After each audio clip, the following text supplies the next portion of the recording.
Probably wouldn't have had to stay longer than one night, but, as a diabetic, any kind of illness tends to have an effect on my blood sugar levels. So the doctors had to keep me until my readings went back to normal. Unfortunately, this turned out to be a lot more difficult to accomplish than anyone anticipated. And they kept giving me more and more insulin, but for some reason that nobody understood, my blood sugar levels simply refused to drop. It didn't matter what time of day we checked, it was still high. First thing in the morning, 2 hours before dinner, it didn't matter. The readings kept coming back high. It just made no sense. I was doing everything right. I was eating at the correct times. I was correctly calculating the doses, but all our correct actions were still giving us the wrong results. Now, as the days went by, I started to get extremely frustrated. Why was the treatment not working? None of the doctors or nurses could explain to me why the medicine wasn't working, why my body appeared to be defying tried and tested science. It was the most frustrating experience I remember being through. But I also realized that this was a familiar feeling. When things don't work the way they're supposed to, and you don't know why. It can sometimes make you want to grab tufts of your hair and systematically rip them out while banging your head in a steady rhythm against a rough concrete wall. Don't try this at home.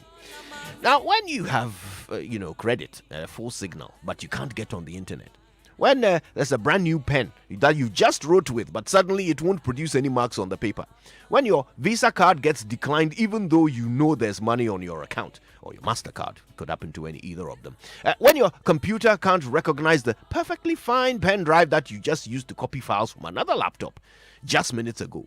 We have all experienced this all too familiar frustration at one time or the other. It's human nature. When things don't function the way they're made to, they don't just become useless, they become infuriatingly nugatory. Nugatory, word of the day.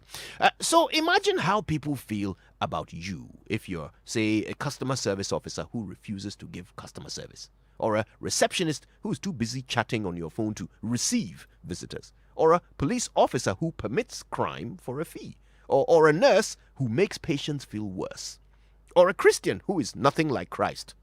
How will the citizens feel in a country where the health insurance doesn't cover your health care, the police don't protect you, the judiciary doesn't give you justice, the parliamentarians don't represent their constituents, the presidency doesn't lead? All things and all people have a purpose, and when we fail to fulfill our purpose, we become valueless to those who should consider us valuable.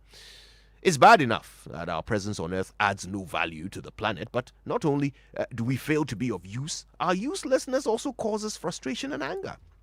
My dear friend, we all like to think we're special. We believe in ourselves, we have faith in a great destiny laid out before us, but one does not trip and fall into greatness. You don't fall asleep in obscurity and wake up in prominence.